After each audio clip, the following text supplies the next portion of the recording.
बेहामजो गोदाना ना हमनो रोङो माथो मोनथारा गोदान भिडिअ गासिखौबो बरायबाय ओमफ्राय आङो दा देखायनो नागिरदों समायना रमायना गामिनि गेजेराव बे खासिबारि गामि जाहैदों आरो लोगोसे बे फुख्रिपारा ओमफ्राय जोंनि गेजेराव मा जादों दुब्लिबारि गेजेराव आरोना दैबाना दै देरफैदों दिनै हराव जुब जुब अखा हानायजों साननै सानथाम बिराद हादों मेघालय हाजोनिफ्राय बिराद माने दै फैदों आरोना ओमफ्राय दायो दैया बिराद गिदिर जानानै दङ आं देखायलांगासिनो दं लोगोफोर नोंसोरनो माबादि जायो नायलांबाय था दैया लोगोफोर नै बै नुहुरनायानो मेघालय हाजोनिफ्राय दै फैबाय दिनै हर जुब जुब अखा साननै सानथाम हानायनि गेजेराव दिनै बिराद दै जाफैदों आरो दायो दै बानायाव मालाय नै मादैमोना जा ना हमगासिनो दं आरो लोगोसे बिसोरा जाहैबाय गामि खाथि नालाय आंबो सिनायखायो बिहामजो बिखुनजो मालाय सानैजों लोगोसे ना जमानो हमगासिनो दं देखायगोन दे आं खाथियाव थांनानै नायबाय था लोगोफोर खोनाखै बाजै गैया ना नायनो मनायाव नायनां गैया मामाय माथो नायानो गैया एयाव नोंना बेहामजो गोदाना ना हमनो रोङो माथो मोनथाराखै रोंगौ माने मोनथ'वाखै आरोना दासो फैदों आरोना दे होमब्ला मोजांनो हमनो हो बाजै मोजांनो हमनाखो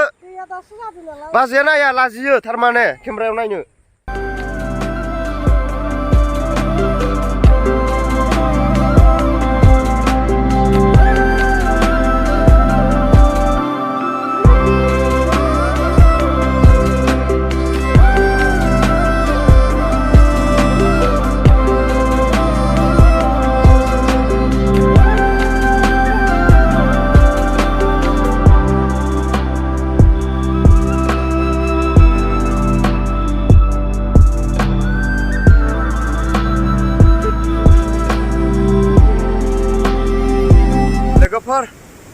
जायगाखौ नायनानै मा बानाय नांखो गोसोआव नोंसोरनि माने फैनोबो लुबैनो हागौ सोरबा सोरबा आं जायगानि नामखौ खोन्थाना होनोसै बे जायगाया बबाव गोलैयो आरो गवालपारा डिस्ट्रिक्ट ओरैनोखा जोंनि गवालपारा डिस्ट्रिक्टखा ना ओमफ्राय आनसलिकआ जोंना लखिपुरनि सिङाव थानाय गामि खासिबारि गामि सिङाव थानाय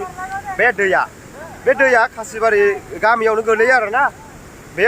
थाङै मेघालय हाजो नांहैनोबो हागौ लाखालागि बुंनो हाथ'ला नायनानै मा बानाय नांदों माबाखौ बे जोंनि बे दै गोग्लैनायखौ आरोना